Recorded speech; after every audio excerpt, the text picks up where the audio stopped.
welcome to the Unbreakable Hearts channel. Like that?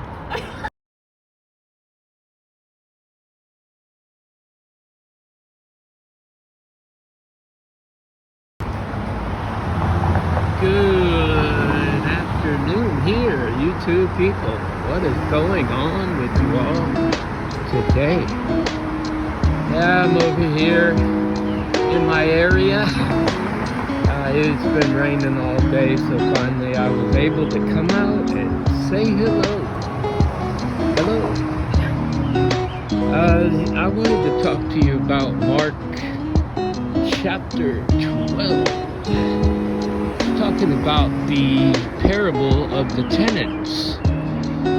So, this is in my own words, but you know, it works.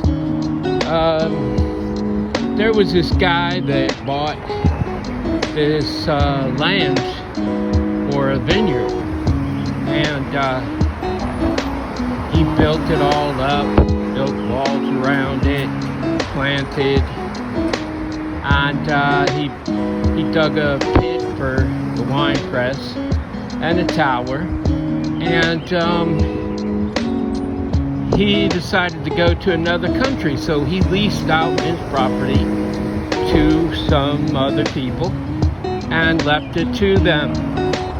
Well, the season comes by that it's time for the fruit to harvest, and he leaves this guy to go and get some fruit from the vineyard.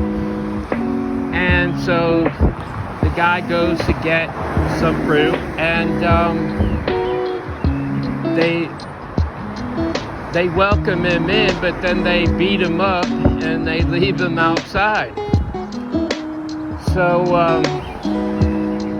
he sends another, and the same thing happens, and they leave him out in the street for shame. And so again he sends another guy, and the third guy, they killed him. And so finally he says, well, I'm going to send my son, the heir of everything that I own. And so he sent his son out, and his son goes to the vineyard. They said this one is the chosen one.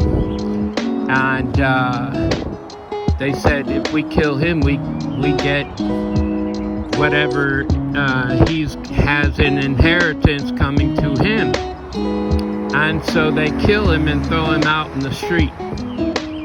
And then he says, he says that when the owner of the vineyard goes back, he kills off the tenants, and he gets new people to run the vineyard. And then he says that the stone that the builders rejected become the cornerstone. Alright, so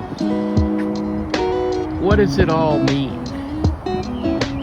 Those that reject my Father will become killed, and the new ones will come and replace them.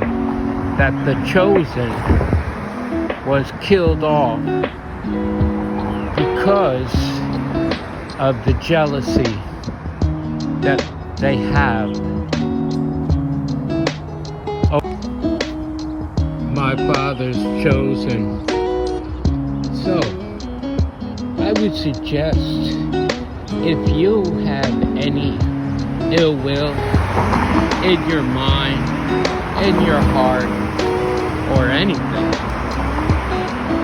you need to pray on that and get that out of your life, because that's only going to affect you in the future.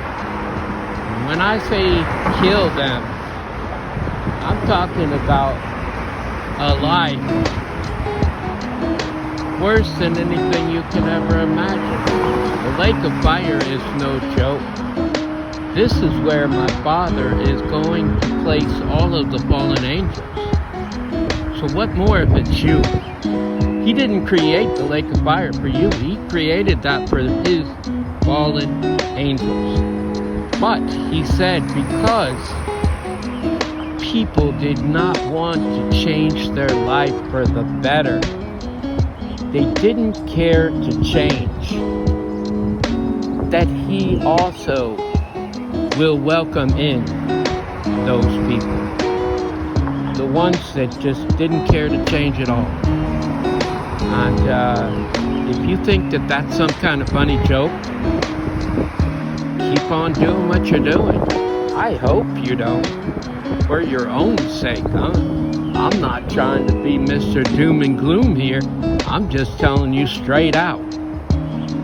There are many pastors in this day and age in big churches that don't even want to tell you the truth about that.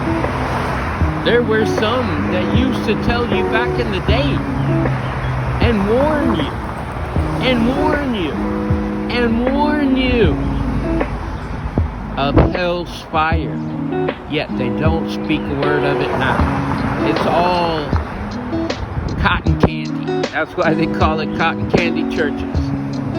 That's all they want to talk about is cotton candy, you know?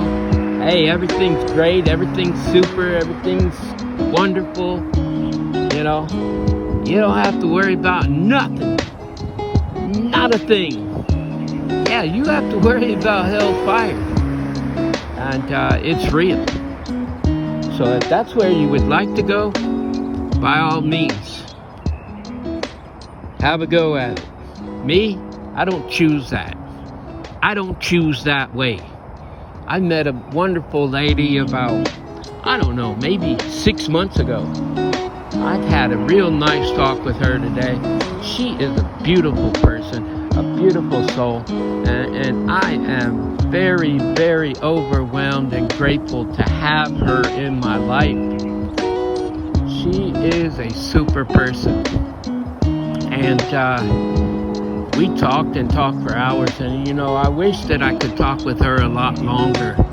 I met her actually out here one day. I was sitting on the bench, and she lives right here at the building that, you know, is on the other side of this parking lot where the nail salon is. And she came walking out, she came up to me and smiled and said hi, introduced herself to me. And I felt an immediate connection between us two. And we got to talking, and she started talking about my father. And from that point on, every time I see her, I just feel overwhelmed, and I smile, and I, you know, there is no more joy than that of feeling somebody that you are connected with like that has the same spirit of my Father in them. And when you have that feeling, it's so wonderful you can't even describe it, you know, because there's so many people out here, they sit on the fence, they go to church, they say I'm this, I'm that, oh yeah, I go to church, I'm like this, I'm like that, and then they do nothing. You know, their life outside of that is totally different, and they don't walk in it, they just walk around it. They never do anything of my Father aside from go to the church. When they're in the church, oh, I'm so this and that. I believe. But when they leave the church, you can never see it in them. And that's what he meant when he was saying that you shall know the people by the fruit that they bear. You have to see that fruit within them. If you do not see that fruit within those people, leave them away. Leave them away. And pretty much that's what he's talking about. The people that were running the vineyard, that were leasing it, they were not of my Father. And they decided to kill off or hurt, mangle, whatever, the people that showed up to get the fruit from the owner, for the owner. And they were either killed or mangled in the process. My Father will not let that happen to his chosen. Just remember that. You know who I'm talking to. I want everybody to know that I love you. I love you right there. Love yourself.